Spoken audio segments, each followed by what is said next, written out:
So fast forward to my 20s. I ended up in this neighborhood called Appleby Drive. Now, for those who don't know this neighborhood, it is this small little corner of Saskatoon.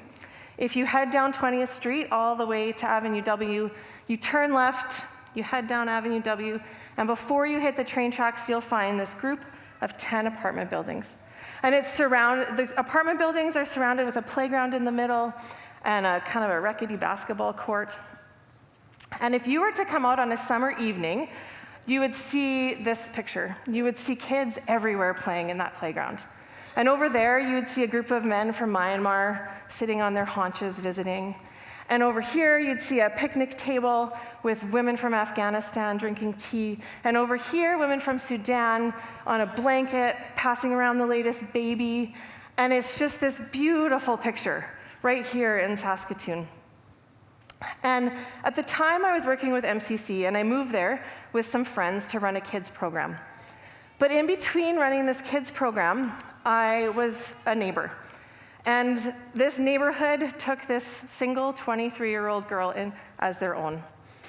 I would often find myself in this neighborhood in apartments, and I'd be drinking tea in Afghanistan and juice from Sudan and bannock from Little Pine. And it was here that I learned that those assumptions and those comments that I grew up around actually just weren't true. I was here that I learned deep lessons of community and belonging and resiliency and family and laughter. And I can say right now that I am a better wife and mother and friend because of my experience in Appleby and because of the families that brought me in. About this time, I started studying social work. And I started to learn about privilege. And the more I looked around, the more I saw my own privilege at play.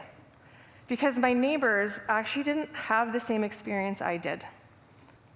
I saw kids heading into stores to buy candy that were watched closer than I ever have experienced.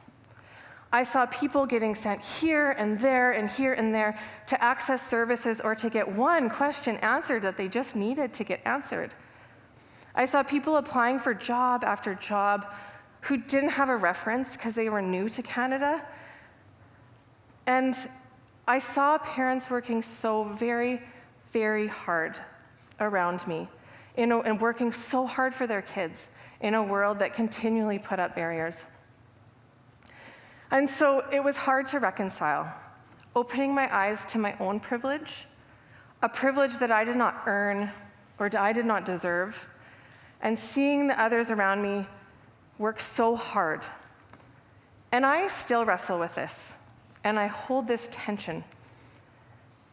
And so when I read my Bible and I see that Jesus actually has something to say about this, I take a really deep breath, and I feel relief. And I feel like I actually still want to come here on Sunday. You know, Wyndham and Alicia spoke about washing feet and how it is this practice done within the L'Arche community. Wyndham and Alicia, for those of you who weren't here last week, were here last week from the L'Arche community.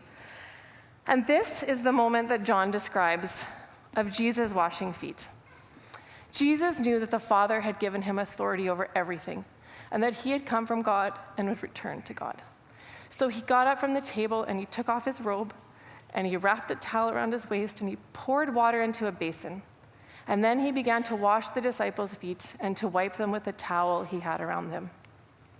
And after washing their feet, he put on his robe again and sat down and asked, "Do you understand what I was doing?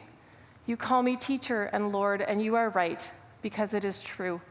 And since I, the Lord and teacher, have washed your feet, you ought to wash the feet of others. I have given you an example to follow. Do as I have done for you." Feet washing was this normal activity for hygiene, for one. Feet were very dirty. And then it turned also into this, culturally, it was also this really beautiful offer of hospitality and welcome that often happened from the head of a household. But it wasn't like people, you know when you're at the lake and your feet are all sandy and there's a basin out front and you need to wash the sand off your feet before you go into the house? It wasn't like that. And it wasn't like, oh, I'm going to be super nice. Here's a towel. I'm your friend. Or I'll come help you. It actually wasn't like that at all. In fact, washing someone's feet was someone's job. And typically, it was a servant girl who was responsible for washing feet. So when Jesus washed the feet of the disciples, there was multiple things happening there. There was this customary welcome and honoring for the head of the household, or for his group of beloveds. But there was also this beautiful move to do the servant's work. And it's just this beautiful example of leveling. It's this beautiful example of Jesus laying down his privilege, not only for the disciples, but also for that servant girl. And in that moment, Jesus is creating what John Ravichandar put so well, a place where equality was found that was unknown to the first century. But I agree with Alicia, foot washing is weird. Let's get back to that again. It's symbolic and it's beautiful, but it's just not something we do on an everyday basis in Saskatoon in 2023. So what are the everyday washing feet moments that we are called to? The everyday call to orientate ourselves to the equality and oneness. Well, the washing feet moments I heard this last month were this. From Santosh, he encouraged us to pay attention to what's inside of us. And when we feel gross pieces, when we start to notice racism bubbling up, we need to bring that to the Lord. From John, I heard what we do on Saturday matters. And perhaps the simple act of fixing a neighbor boy's toy car can offer the kingdom. And from Alicia and Wyndham, I heard we need to see people, not just generalize and assume, but in relationship, see and respond. Maybe my foot washing experience is understanding the breadth and depth of my networks, having been born and raised here, and share them with others. Maybe someone wants to know Curtis Anderson. I'll introduce you. But then again, maybe my neighbor actually is new to Canada, and she wants to use her education as a nurse here, but she doesn't know where to start. And maybe my call is to find my sister that's a nurse and introduce them so she doesn't have to start at the beginning. This last December, Paul and myself and Miriam Eula went for coffee, and we started to brainstorm ideas for this series and ideas that could inform this month. And Miriam brought the idea of resilience to the table. She said, what we want is a resilient community because resiliency is found in diverse spaces. Now, for those of you who know Miriam, you know that she's very smart. And sometimes she says things and I go, and I just nod my head and track along, so she keeps telling me smart things. And it takes me I'm just a second behind. And at the time when she was saying this, I couldn't figure out how to put resiliency and diversity together, because I just hadn't heard this before. But as I hold Miriam's words in my mind, and I listened to the past 3 weeks of sermons, and I listened to Crystal's story, I see so clearly what she is saying. The definition of resiliency, as says Google, is the capacity to withstand or recover quickly from difficulties. You know, racism is real, and ableism is real, and privilege is real, and sexism is real, and homophobia is real, and the list could really go on. And to think that these will just drop off at the door as soon as we come in, and we will do everything right here, just isn't true. We won't get it right, but we can try. Sometimes it's about speaking up when we see ourselves going off track, and with grace and humility, readjusting together.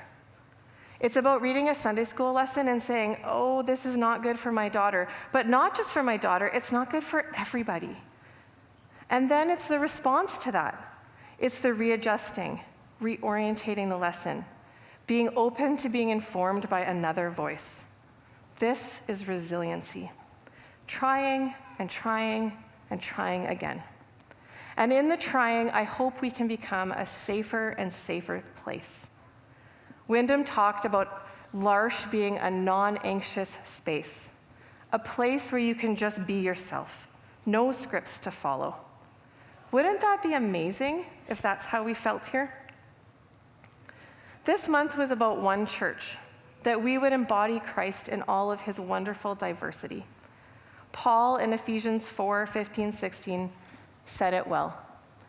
We will hold to the truth in love, becoming more and more in every way like Christ, who is the head of his body, the church. And under his direction, the whole body is fitted together perfectly. As each part does its own special work, it helps the parts grow so that the whole body is healthy and growing and full of love. May we all do our special work, helping each other grow so that we are healthy and growing as one.